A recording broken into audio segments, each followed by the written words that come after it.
देखिए, होना चाहिए जिस तरीके से कुछ लोग अपनी जेब भरने के लिए जनता के पैसे को लूटने का काम करते हैं, ऐसे में ज़रूरी है कि उस लूटे हुए पैसे से जो संपत्ति उन लोगों ने अर्जित की है, उसके माध्यम से जितनी रिकवरी हो सके, जितना धन जो कि सरकार का है, जो कि जनता का है, जो कि जनता के लिए इस्तेमाल किया जाना चाहिए, उसकी रिकवरी जितनी संभव हो की जानी चाहिए। जहां एक तरफ कांग्रेस कतई नहीं चाहेगी कि 70 से कम सीटें हम लोग को मिले, और नहीं मिलनी भी चाहिए। भाई, राष्ट्रीय पार्टी है, जरूर उनका हक बनता है ज्यादा सीटों पर हाँ, इस बात की तीस तो है राजद को कि क्या वो वीक लिंक थे जिनकी वजह से, क्या कांग्रेस वीक लिंक बन के रहेगी जिसकी वजह से सत्ता के करीब पहुंचते पहुंचते राजद रह गई? तो ऐसे में क्या फिर से 70 सीटें इनको देनी चाहिए? तो सीट शेयरिंग मुश्किल महागठबंधन के लिए होने वाला है। एनडीए के लिए बहुत सहजता से, जैसे लोकसभा में हम लोगों ने सीटों का बंटवारा कर लिया, विधानसभा में भी हो जाए। देश के गृह मंत्री अमित शाह बिहार दौरे पे हैं और ऐसे में एनडीए की बड़ी बैठक आज देर शाम होने वाली है। लेकिन चर्चा है कि क्या सीएम चेहरे को लेकर के भी चर्चाएं होगी और सीट बंटवारा भी आज हो जाएगा क्या? वहीं बात करें कि जिस तरीके से पशुपति पारस 14 अप्रैल को अंबेडकर जयंती के दिन बड़ा कार्यक्रम करने जा रहे हैं, इसको लेकर के केंद्रीय मंत्री चिराग पासवान से सवाल पूछा गया तो क्या कुछ कहते हुए नजर आ रहे हैं। सबसे पहले आप वो सुने। देखिए, चुनाव का वर्ष और जिस तरीके से एनडीए गठबंधन एकजुटता के साथ अलग अलग समय पर गठबंधन के तमाम साथी एक साथ बैठकर चुनावी रणनीति चर्चाएं कर एक दूसरे के विषयों को समझकर जिस मजबूती के साथ ये गठबंधन आगे बढ़ रहा है, ये अपने में दर्शाता है कि ना सिर्फ हैंड एंड ग्लव्स की तरह हम लोग काम कर रहे हैं, बल्कि अपने में ये एक विनिंग कॉम्बिनेशन है जो इस बार बिहार में एक ऐतिहासिक जीत दर्ज करेगा। कुछ समय पहले दिल्ली में भी एनडीए के तमाम नेताओं की मुलाकात, बातचीत हुई। आज स्वयं गृह मंत्री बिहार में मौजूद हैं।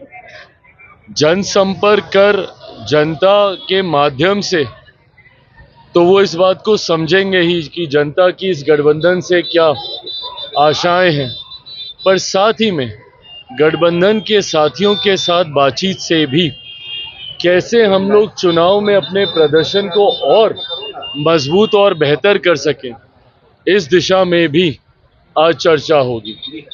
हकीकत है कि जहां एक तरफ हमारा गठबंधन मजबूती से आगे बढ़ रहा है, सबका साथ के साथ हम लोग आगे बढ़ रहे हैं, तो वहीं दूसरी तरफ विपक्ष में जिस तरीके से वर्चस्व की लड़ाई देखने को मिल रही है, जिस तरीके से महत्वाकांक्षाओं के लिए दो घटक दल आपस में एक दूसरे के सामने ही दिख रहे हैं, ना वो लोग चेहरा तय कर पा रहे हैं, ना वो लोग गठबंधन का स्वरूप तय कर पा रहे हैं। राजद कांग्रेस में जिस तरीके से दरारें देखने को मिल रही हैं, ये दर्शाता है कि एक तरफ बिखरा हुआ विपक्ष और दूसरी तरफ मजबूत एनडीए, एक ऐतिहासिक जीत की ओर हम लोग अग्रसर हो रहे हैं, इसमें कहीं कोई संदेह नहीं। बिहार सरकार को लुभाने के लिए 14 अप्रैल से जो आपके चाचा है पशुपति कुमार पारस, वो दलित सेना का रैली का आयोजन कर रहे हैं, कैसे देख रहे हैं? करें भैया, समय समय पे होना चाहिए। बिहार सरकार अदालत गई है, चारा घोटाला में जो 950 करोड़ घपला हुआ था उसको वसूलने के लिए जो नेता लोग इसमें शामिल थे उनकी प्रॉपर्टीज बेची जाएगी, तो कैसे देखते हैं इसको? देखिए, होना चाहिए जिस तरीके से कुछ लोग अपनी जेब भरने के लिए जनता के पैसे को लूटने का काम करते हैं, ऐसे में ज़रूरी है कि उस लूटे हुए पैसे से जो संपत्ति उन लोगों ने अर्जित की है, उसके माध्यम से जितनी रिकवरी हो सके, जितना धन जो कि सरकार का है, जो कि जनता का है, जो कि जनता के लिए इस्तेमाल किया जाना चाहिए, उसकी रिकवरी जितनी संभव हो की जानी चाहिए। वकील को लेकर के आपकी पार्टी का क्या बैठक पे नीतीश जी के चेहरे पे मोहर लगेगी? फैसला भी आ गया, याचिकाओं को खारिज कर दिया है हाईकोर्ट ने, अब क्या? देखिए, अंतोगत्वा किस तरीके से छात्रों को न्याय मिले, ये प्रयास हम लोगों का था। न्यायालय में ये विषय गया, अंतोगत्वा न्यायालय के फैसले का हम सब सम्मान करते हैं। एनडीए की बैठक में क्या नीतीश कुमार को संशय की स्थिति बना रहे विपक्ष, क्या उनके चेहरे पे मोहर लग जाएगी? देखिए, ये विपक्ष के लिए ये मुद्दा है, हम लोग लिए कभी मुद्दा नहीं रहा है। मुख्यमंत्री जी का नाम, उनका चेहरा, एनडीए का चेहरा बिहार में कौन होगा, ये हम लोग लिए चर्चा का विषय रहा ही नहीं है। समय समय पर गठबंधन ने इन बातों को स्पष्ट तौर से सामने रखा है। जैसा मैंने कहा कि आज संभवतः मुलाकात में चर्चाएं और विषयों पर होगी। इससे पहले जब चर्चा हुई थी तो इस रणनीति को तैयार किया गया था कि कैसे तमाम प्रदेश अध्यक्ष, हमारे हर घटक दल के प्रदेश अध्यक्ष एक साथ जनता के बीच जाएं, अलग अलग जिलों में कार्यक्रम करें, ताकि ये गठबंधन सिर्फ ऊपर के स्तर पे ना रहे, ये पेनिट्रेट हो, नीचे जिले तक, बूथ तक ये पहुंचे।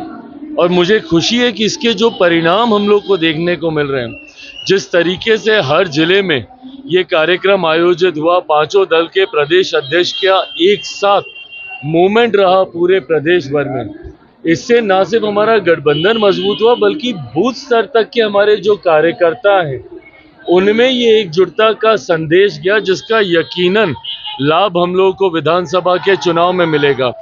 इसी प्रकार और क्या रणनीतियां हम लोग तैयार कर सकते हैं चुनाव से पहले। इन लगता है सीट शेयरिंग को लेकर, चिराग जी, सीट शेयरिंग को लेकर कहीं न कहीं विपक्ष हमला कर रहा है कि अंदर खाने सब कुछ ठीक नहीं है। ये हमला अगर आपको याद हो तो लोकसभा में भी किया गया था। सामने देखिए सर, कितने एमिकेबली सीट शेयरिंग लोकसभा में हो गई थी। ये वो हमला है जो कि समय समय पर किया जाता है, पर जब ये लोग हमला हम पे करते हैं, लोग भूल जाते हैं कि सीट शेयरिंग में मामला अगर कहीं जाकर फंसता है तो वो महागठबंधन में ही फंसता है।